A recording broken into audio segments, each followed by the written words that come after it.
Sea Dios guardándoles en completa paz al junto de los suyos. Hoy, una vez más, estoy frente a ustedes para compartir la palabra de Dios y así darle seguimiento a lo que ya considero una serie de la segunda epístola a Tesalónica o a la iglesia de los tesalonicenses. El segundo libro de Tesalonicenses, capítulo 5, del verso 12 al 24, hay una serie de exhortaciones que son aplicables para la iglesia de hoy. Tuvieron una razón de ser con la situación y la condición de aquel grupo de creyentes, pero están ahí como Sagrada Escritura porque tienen aplicación a todas las generaciones de la iglesia. Son principios claves para una vida saludable, para una vida productiva como iglesia en el propósito de Dios. Y hoy voy a compartir del verso 16 al 18 y si puedo voy a seguir así hasta el verso 24. He hecho como pequeños grupos en estos versículos relacionando las exhortaciones. El verso 16, el 17 y el 18 declaran: estad siempre gozosos, orad sin cesar, dad gracias en todo, porque esta es la voluntad de Dios para con vosotros en Cristo Jesús. Estas exhortaciones que acabamos de leer están muy conectadas al corazón del cristiano, corazón del creyente, a nuestro ánimo, a nuestras emociones, pero también a nuestro espíritu. Lo primero que dice es: estad siempre gozosos. Estad hablando de la condición que debemos tener, siempre en relación al tiempo, y en este sentido implica los diferentes eventos, las diferentes circunstancias que suelen presentarse en nuestro tiempo de vida.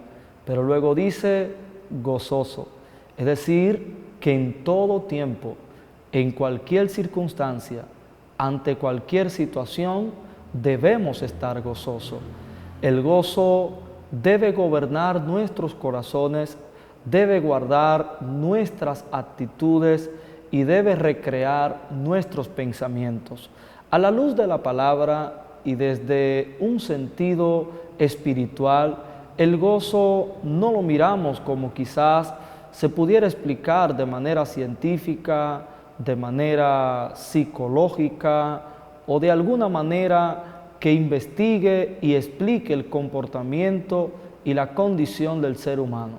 El gozo nosotros lo vemos como un fruto del Espíritu Santo, como una cualidad propia de la naturaleza de Cristo que llega a nosotros con un nuevo hombre o como una nueva vida.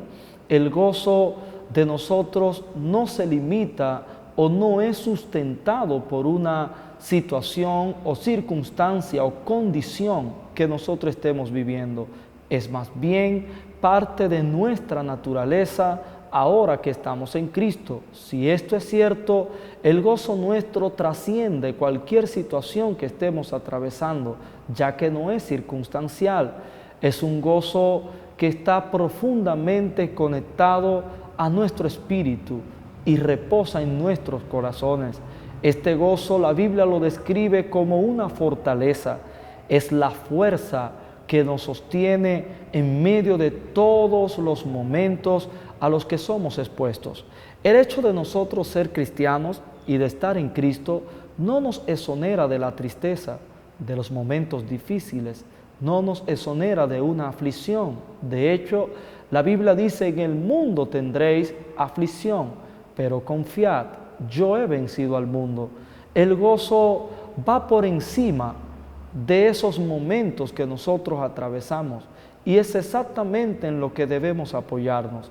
Para esto debemos de tener fe, debemos de creer, no solamente creer de manera inicial, porque muchas veces tenemos fe para entrar a este nuevo camino, pero abandonamos la fe en el camino. La fe debe acompañarte en la entrada y en todo el trayecto de la ruta de la fe, porque es exactamente en el camino donde se presentarán situaciones que deberemos afrontar.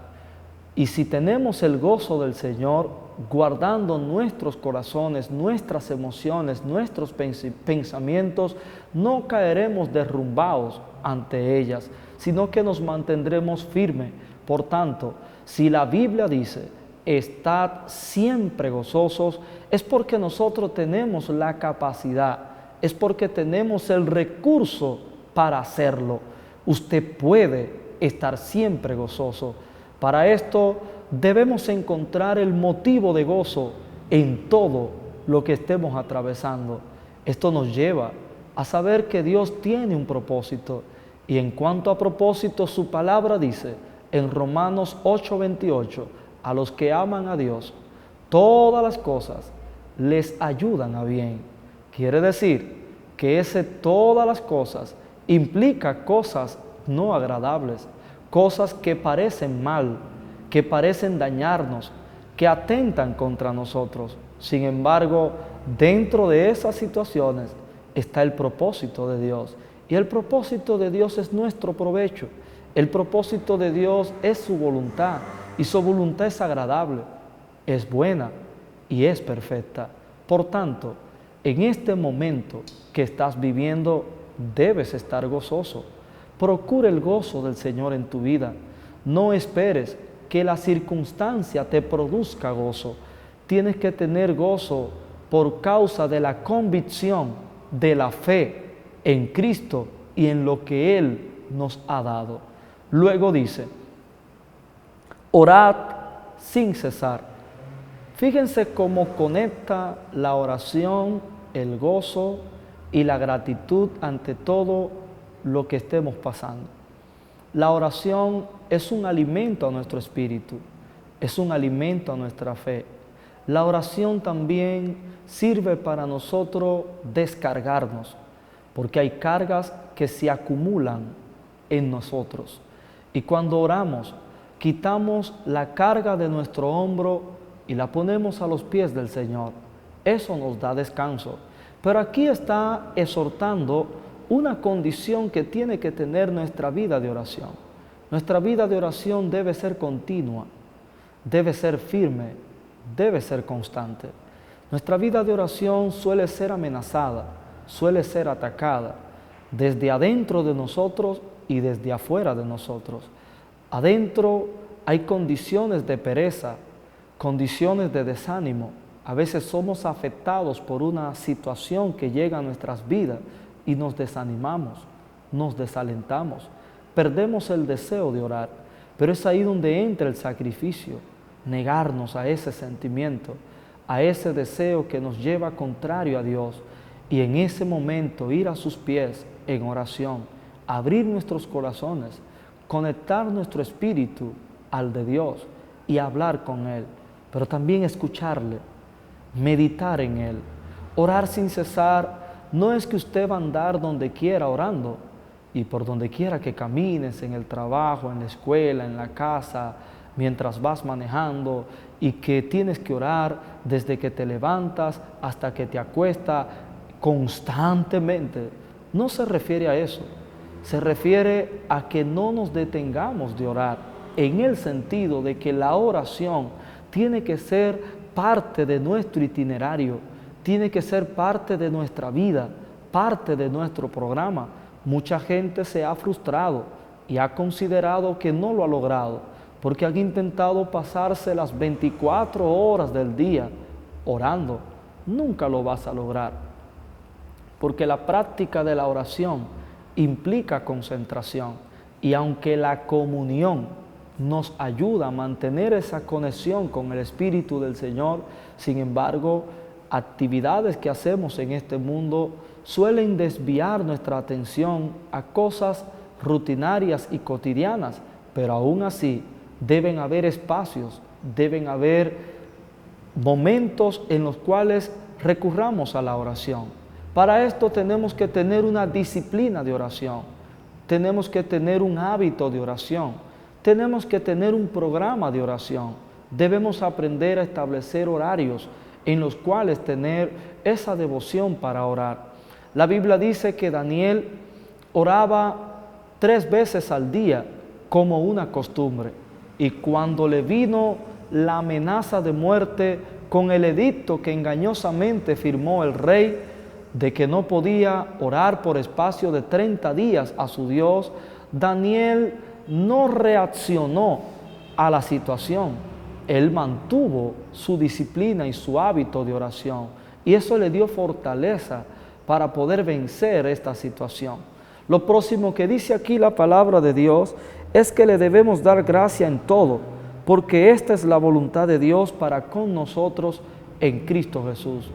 Es la voluntad de Dios, la gratitud de nuestros corazones. Los agradecidos saben honrar a Dios. Dar gracias a Dios por todo implica también los momentos difíciles. Es algo que cuesta mucho poder dar gracias a Dios en medio de la muerte de un ser querido. Es difícil dar gracias a Dios cuando te dan una carta de despedida del trabajo. Es duro cuando quiebra la empresa. Es difícil cuando estamos enfermos. Cuando tenemos una situación difícil, quizás no haya deseo de dar gracias. Pero aquí dice la palabra que debemos dar gracia por todo. ¿Cómo yo puedo dar gracias a Dios por todo? Siendo entendido en el propósito. Es similar al gozo.